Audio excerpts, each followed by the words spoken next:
नमस्कार दोस्तों, मैं नीरज नोडिया आप सभी का हमारे इस चैनल परीक्षा प्रिपरेशन में स्वागत करता हूं। उम्मीद है सभी आप लोग बहुत अच्छे होंगे और तैयारी भी बहुत अच्छी चल रही होंगी, क्योंकि पेपर हमारा कब है? सितंबर माह में। चलो देखते हैं हमारी तैयारी को आगे बढ़ाते हुए। आज के टॉपिक में हम लोग बाल विकास के परिचय के अंतर्गत पढ़ेंगे विकास का स्वरूप और दूसरा विकास के सिद्धांत कौन कौन से हैं। हमने पढ़ा हुआ था कल कि बाल विकास की एक जो प्रक्रिया होती है वो निरंतर, लगातार या अनवरत रूप से चलने वाली प्रक्रिया है, जिसके अंतर्गत हमने देखा था कि भाई ये जो प्रक्रिया है या जो विकास की प्रक्रिया की बात करेंगे, गर्भावस्था से लेकर के मृत्यु पर्यंत तक चलती थी, हमने देखा हुआ था। अब इस दौरान में जो अलग अलग स्वरूप हमको नजर आएंगे विकास के दौरान में, अर्थात हम देखेंगे विकास के दौरान जो विशेषताएं होती हैं उनका एक निश्चित पैटर्न जो हमें दिखाई देता है, उसे हमने बोला हुआ है विकास का स्वरूप। या एक प्रकार की निश्चित जो प्रक्रिया हमें समझ में आती है कि यार ऐसा कुछ हुआ होगा, तो उसे हमने यहाँ बांध दिया, तो वो कहला रहा कौन सा? विकास का स्वरूप। एक पहला पॉइंट हमने बोला। दूसरा हम बोलेंगे कि विकास निश्चित सार्वभौमिक नियमों के अनुसार चलता है, इसलिए इसे हम बोलेंगे विकास का सिद्धांत। यहाँ सिद्धांत और स्वरूप पढ़ने की आवश्यकता क्यों है, मैं पहले आपको बता दूं। क्योंकि हमने बोला हुआ है कि बाल विकास एक प्रकार से ह्यूमैनिटीज का सब्जेक्ट नहीं है, बल्कि ये सब्जेक्ट होता है हमारे एक टॉपिक जिसे हम बोलेंगे कि जहां पर हम देखते हैं साइंस के अंतर्गत में इसे हम शामिल करते हैं। साइंस के अंतर्गत इसे हमने रख दिया है और कहा गया भी जो नियम यहां बनाए जा रहे हैं, जो सिद्धांत यहां बनाए जा रहे हैं, वो कैसे हैं? सार्वभौमिक हैं। जो प्रक्रियाएं यहां चल रही हैं वो कैसी हैं? सार्वभौमिक हैं। इसे हमें ध्यान रखना है। इसलिए सार्वभौमिक का मतलब यूनिवर्सल है। जैसे बालक का विकास भारत में होगा, वैसे ही अमेरिका में भी होगा, वैसे ही युगांडा में भी होगा, और वैसे ही हम देखेंगे यदि कोई बालक अंटार्कटिका महाद्वीप में रहता है तो भी वैसे ही विकास होगा।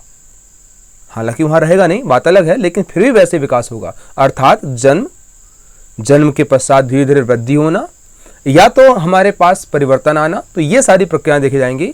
इनके साथ साथ दूसरी बात एक और आती है कि सिद्धांत मतलब प्रिंसिपल्स। तो प्रिंसिपल्स या सिद्धांत की बात करते हैं जहां पर हम किसी बात को निश्चित नियम या किसी बात या सीमा के दायरे में बांध देते हैं, और जो साथ में सार्वभौमिक हो। नियम की बात कर रहे हैं यहां पर मैं, एक प्रकार से सिद्ध हो और नियमों के साथ बंधे हों, और फिर एक और बात आती है कैसे हो? सार्वभौमिक हों, तो उसे हम कहते हैं सिद्धांत। द प्रिंसिपल्स ऑफ डेवलपमेंट, ये बात हमारे पास आएगी।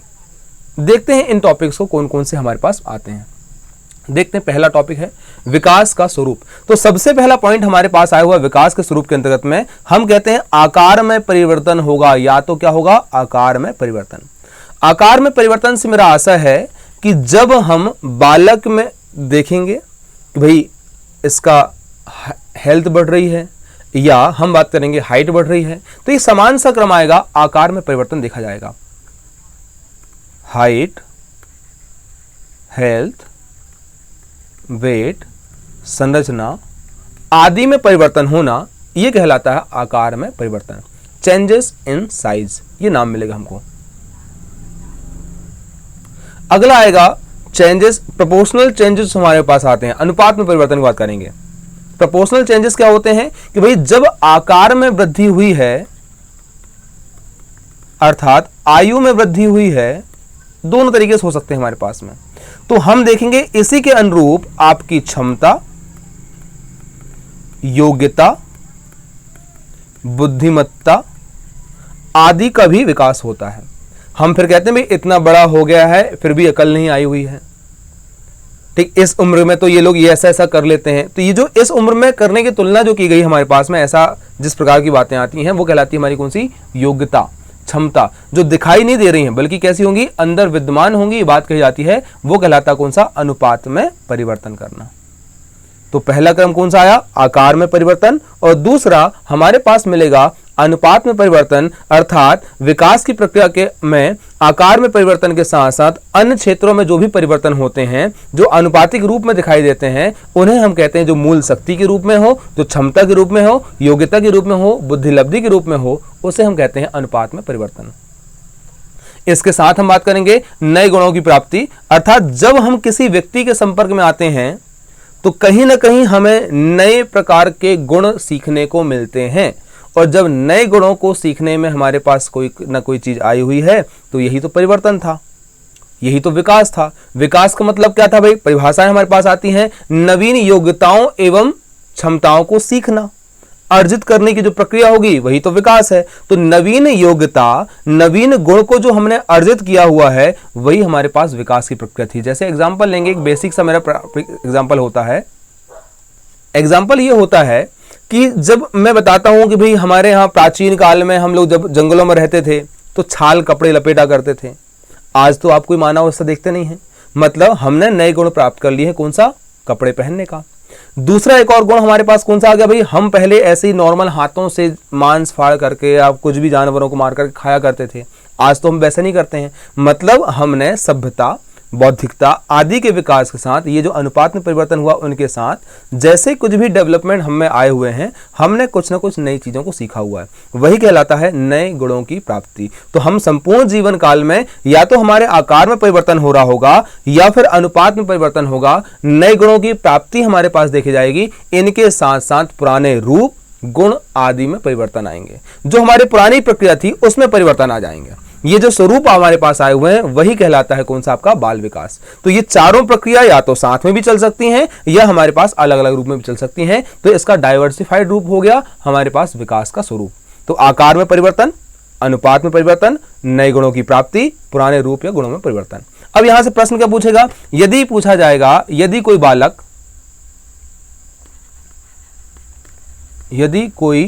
बालक पहले 5 फीट लंबा हुआ करता था, अब यहां पर मैं इसकी ऊंचाई 6 फीट है, तो यह बाल विकास के किस रूप में रखेंगे आप? तो वो केवल आएगा कौन सा? आकार में परिवर्तन। बालक के विकास के दौरान उसकी आयु के अनुसार बुद्धि लब्धि में भी परिवर्तन होता है। यह किस रूप में रखा जाएगा? तो क्या नाम आ जाएगा? अनुपात में परिवर्तन। तो इस प्रकार के गुण यहां देखे जाएंगे। तो 4 प्रकार के हमारे पास स्वरूप आते हैं। तो 4 प्रकार के स्वरूप में कौन कौन से आएगा साहब? तो पहला आएगा हमारे पास सबसे इंपॉर्टेंट आकार में परिवर्तन, दूसरा अनुपात में परिवर्तन, नए गुणों की प्राप्ति और पुराने रूपों या गुणों में परिवर्तन होना। ठीक, ये 4 बातें। अगला चलते हैं नेक्स्ट टॉपिक में।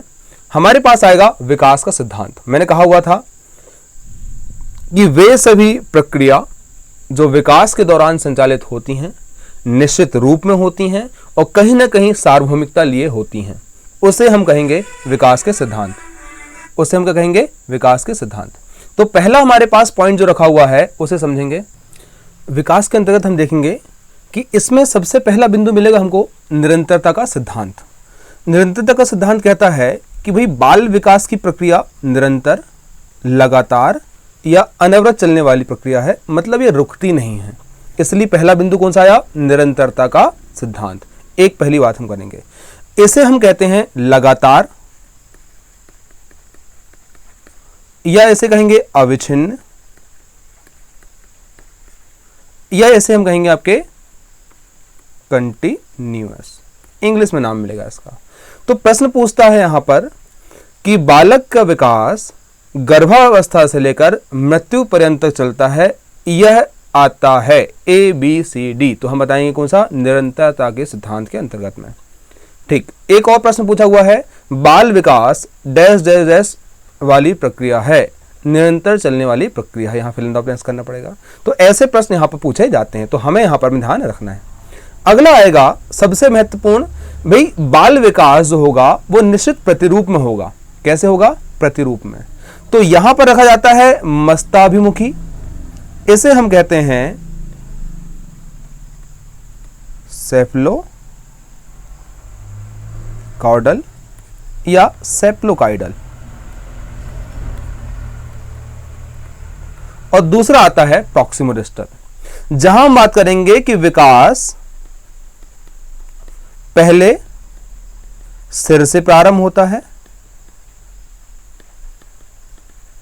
फिर उसके पश्चात धीरे धीरे कहां जाता है? ये पैरों की ओर में। मतलब पहले मस्तिष्क का विकास एवं नियंत्रण प्रारंभ होगा, देन उसके पश्चात यहां पर धीरे धीरे आर्म्स, लेग्स और बाकी जगह इनका कंट्रोल नियंत्रण प्रारंभ होगा। यह कहलाता है कौन सा? मस्ताभिमुखी। और जन्म के पश्चात से अधिकांशतः हमारा जो विकास होता है वो होता है मस्ताभिमुखी। इसे इंग्लिश में कहेंगे कौन सा? सेप्लोकाइडल। इसे अच्छे से याद रखिएगा आप लोग। इंग्लिश का नाम इसका कौन सा है? सेप्लोकाइडल।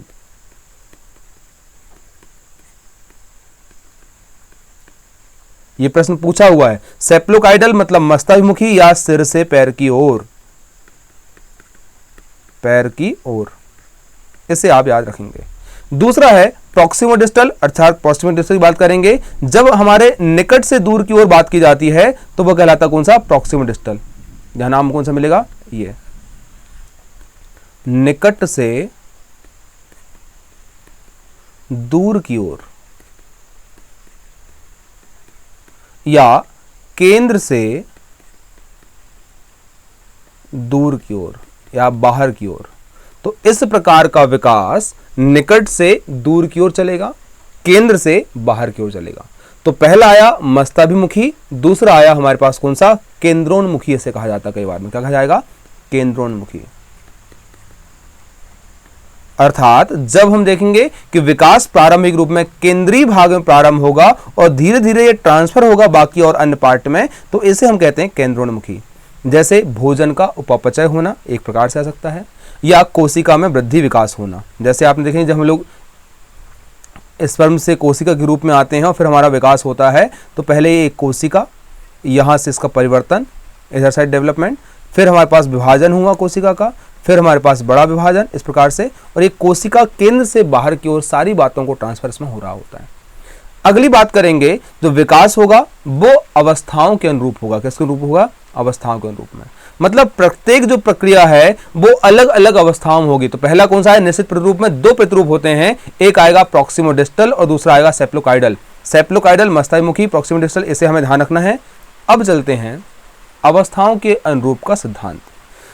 ये कहता कैसे रहेगा कि प्रत्येक जो गतिविधि रहेगी, जो क्रियाविधि रहेगी, वो अलग अलग अवस्थाओं में होती है। अर्थात पहले हम देखेंगे डेवलपमेंट कैसे होगा, भ्रूणावस्था में, उसके पश्चात जन्म होगा, जन्म के पश्चात धीरे धीरे आसपास के वातावरण से हम लोग समझेंगे, और फिर उसके बाद क्या होगा, आगे चल करके कुछ हमारे धीरे धीरे चलना शुरू, दौड़ना शुरू, या कुछ और काम होगा।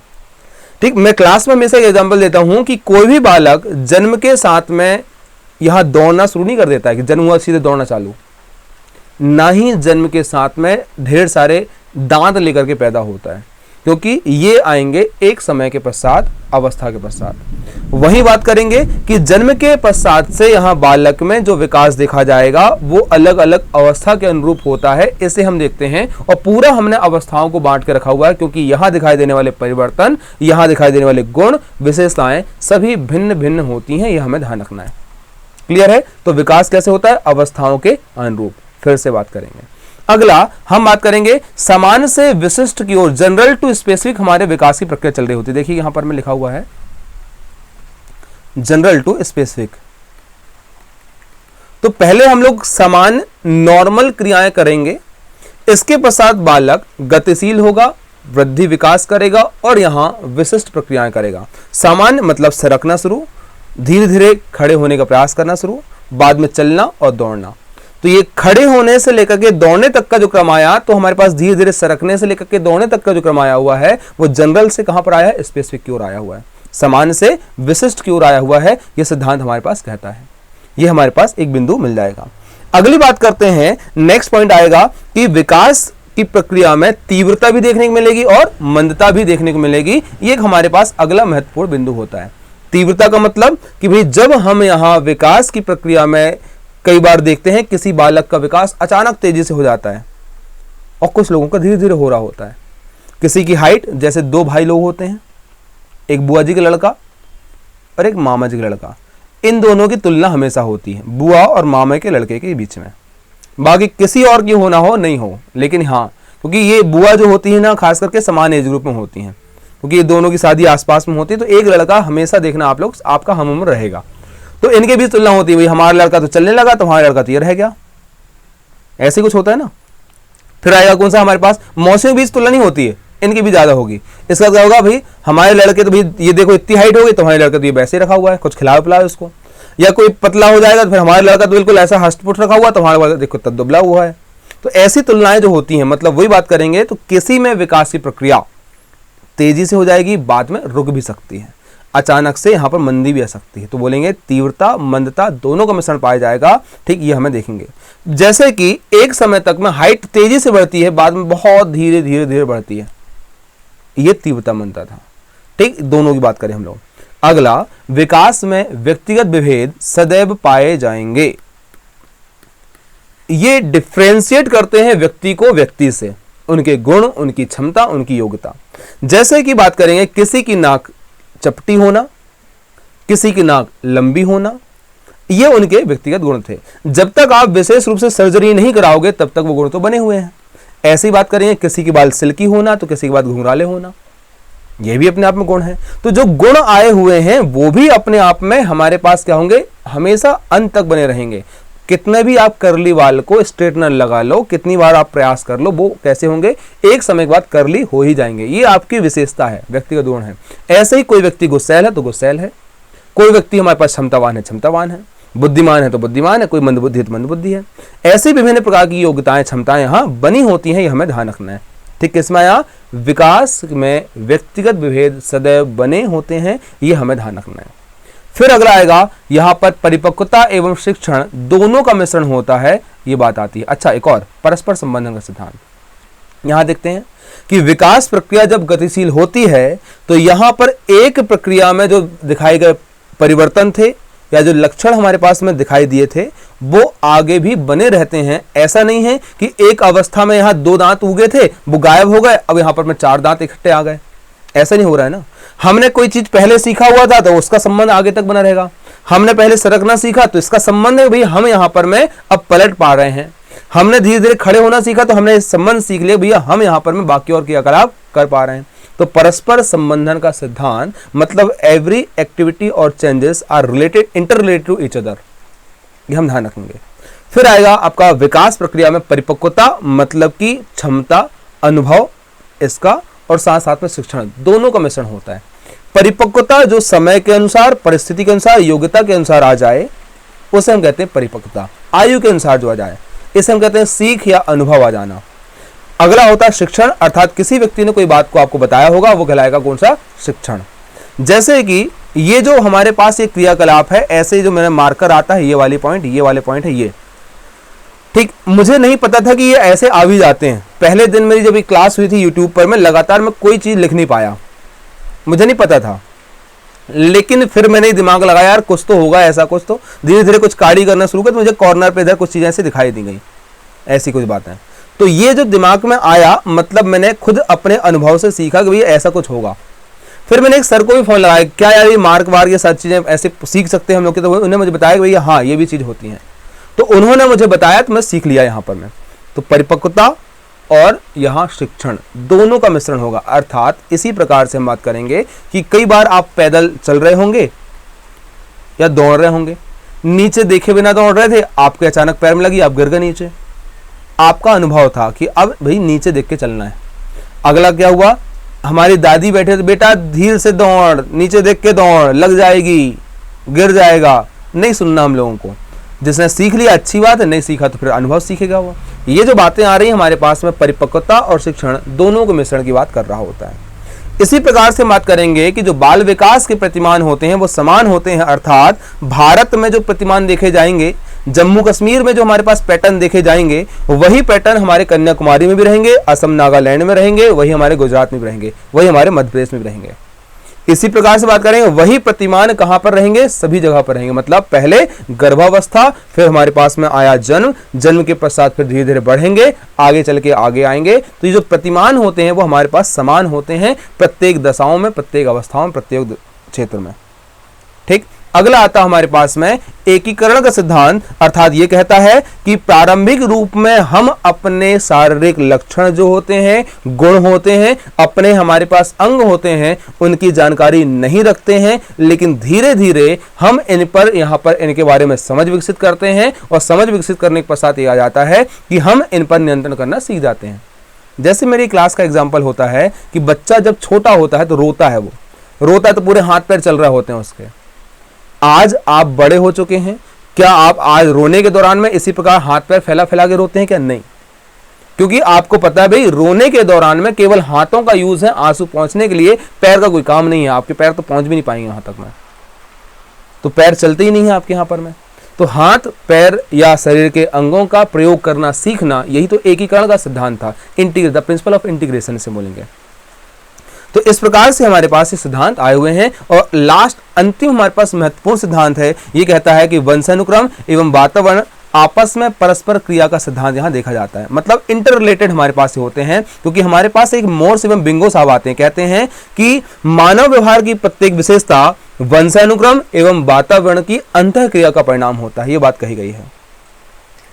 ठीक, तो ये हमारे पास बात करेंगे कि बालक के विकास पर वंशानुक्रम का प्रभाव भी पड़ेगा, मतलब पूर्वजों से आए हुए गुणों का भी, और वातावरण का भी प्रभाव पड़ेगा, मतलब जो आसपास के दौरान देखे गए उनका भी। तो ये हमारे समान से सिद्धांत होते हैं, इन्हें हमें यहां देखना है। इनके अलावा कहीं कहीं पर और भी सिद्धांत देखे जाते हैं, जैसे आएगा हमारे पास एरिक्सन का मनोसामाजिक विकास सिद्धांत। सामाजिक विकास सिद्धांत, ये किसका आया? एरिक्सन का। ठीक, ऐसे बहुत सारे सिद्धांत हैं। और एक इंपॉर्टेंट सिद्धांत मैं बता रहा हूं आप लोगों को, आपको यहां पर मैं कमेंट बॉक्स में बताना है। संज्ञानात्मक विकास का सिद्धांत किसने दिया? आपको ये बात को कमेंट बॉक्स में बताना है। ठीक, आपको ये बातें क्लियर होंगी। दूसरी और बात बता दूं आप लोगों को हमारे चैनल के बारे में, कि भाई हम आप सभी लोगों के लिए नोटबुक, मतलब कि नोट्स, और साथ में प्रैक्टिस सेट दोनों अरेंज करा रहे हैं। जैसी मेरी बाल विकास की किताब है, ठीक, आप सभी को जानकारी है ये, और इस किताब के अनुरूप और भी हमारे पास और अन्य प्रकार की किताबें भी या नोट्स भी तैयार कराए जा रहे हैं। इनकी कॉस्ट मात्र 800 रुपये होगी। इनके साथ साथ हम यहाँ परीक्षा प्रिपरेशन जो हमारा चैनल है, वो आपको याद होगा या जानकारी होगी कि एक जेल प्रहरी का पेपर भी होने वाला है, उसकी तैयारी भी करा रही है या कराएंगे हम लोग, जिसमें हमारी पूरी टीम लगी होगी। एक अकेला टीचर कोई बात नहीं पढ़ाएगा, तो हम इसमें अलग प्रकार के डाइवर्सिफाइड रूप में लाए आएंगे। आपको एक कमेंट बॉक्स में, सॉरी, आपका एक नीचे डिस्क्रिप्शन बॉक्स में यहाँ पर कॉन्टैक्ट नंबर दिया होगा, उस पर आप ये सारी जानकारी ले सकते हैं कि कैसे आपको नोट्स लेकर आने हैं और कैसे क्या करना है। ठीक, मेरा कॉन्टैक्ट नंबर तो हालांकि आप लोगों के पास है ही है, इनके अलावा बाकी बच्चों के पास में जिनके पास नहीं है वो डिस्क्रिप्शन बॉक्स में कॉन्टैक्ट नंबर देख सकते हैं। बहुत बहुत धन्यवाद। मिलते हैं हम अगले क्लास में बाल विकास के को प्रभावित करने वाले कारकों के साथ में। इनको पढ़ेंगे हम लोग, विस्तार पूर्वक चर्चा करेंगे। साथ ही यही पढ़ेंगे हम लोग वंशानुक्रम एवं वातावरण का सिद्धांत। थैंक यू, मिलते हैं हम अगली क्लासेस में।